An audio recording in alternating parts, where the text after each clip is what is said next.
Hello, welcome to my channel. So today we will continue with the topic which was studied in the previous class. Okay, so in the previous class we had learned about what is photosynthesis, how it actually occurs. Like for example, it takes up the carbon dioxide and water, and usually photosynthesis occurs during a daytime, right? So in the presence of the sunlight, where it occurs inside the chlorophyll, right? So the ultimate product will be your C6H12O6, that is nothing but your glucose, plus oxygen is given out.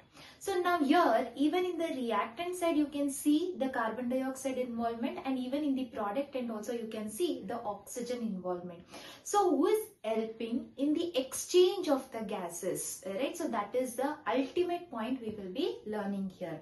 So yes, it is the stomatal apparatus. So stomatal apparatus consists of a tiny pore which is nothing but called as the stomatal pore.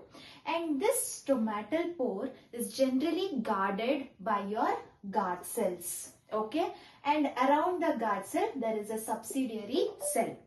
And on the guard cell, there is a presence of the chloroplast. So these structure, that is your subsidiary cells, guard cells, stomatal pore and the chloroplast, together we call it as a stomatal apparatus.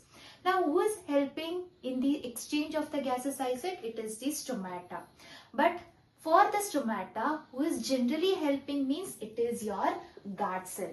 So when the water enters inside the guard cell, what happens? The guard cells opens and thereby the stomatal apparatus or the stomatal pore also gets opened up. When the water comes out, and during that time what happens? Since the water is coming out, the guard cell shrinks. Okay, so during which the stomatal pore completely closes.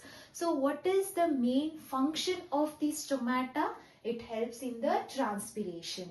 So what is meant by transpiration? It is the loss of water in the form of water vapor through the aerial parts of the plant. So that is what we call it as a transpiration. So again I am repeating, what is meant by transpiration means it is the loss of water. The water is getting lost. Like how it is getting lost? It is getting lost in the form of water vapor. Okay, and that too in which part of the plant? It is from the aerial part of the plant body, which means it is your stem, it is your leaves. Okay, so those are called as the aerial part of the plant body. So for which the stomata helps in this.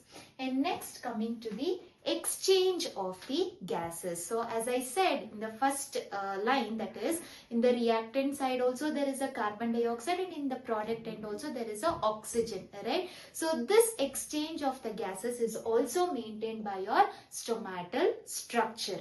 Okay, so again I'm just recalling it.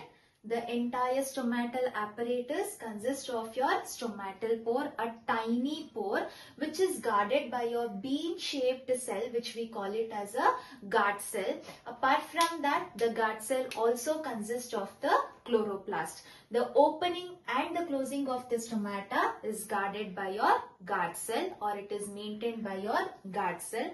What is the main function of the stomata? It helps in the transpiration and as well as in the exchange of the gases. Okay, so this stomata is like present more in number, especially in the dicot leaves rather than the monocot leaves. So this is about the photosynthesis and the autotrophic nutrition in the plants.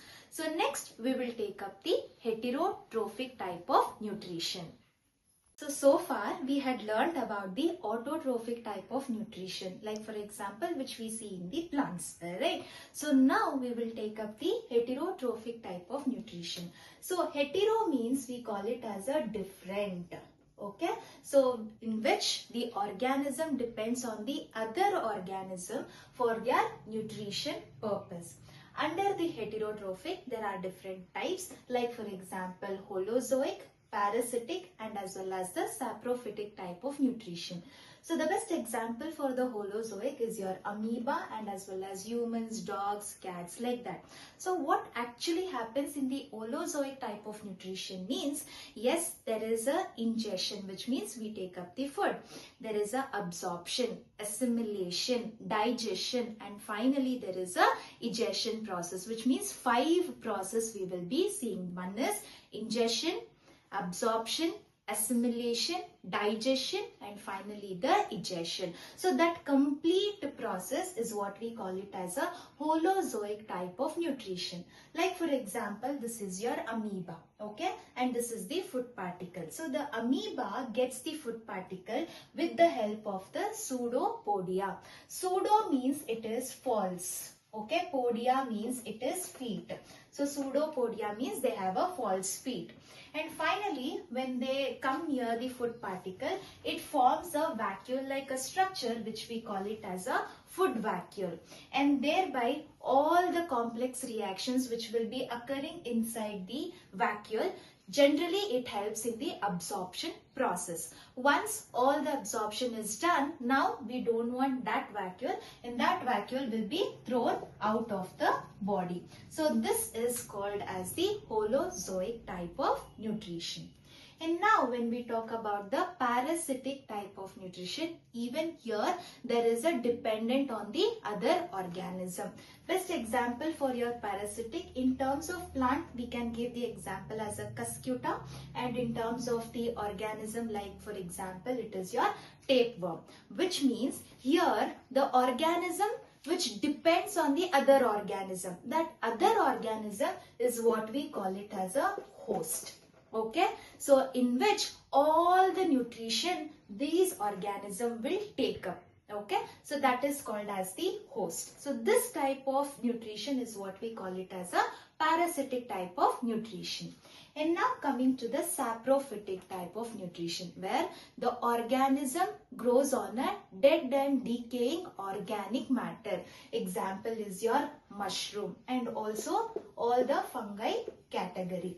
So these are the different types of the nutrition. What are those? Holozoic, parasitic, and as well as the saprophytic type of nutrition.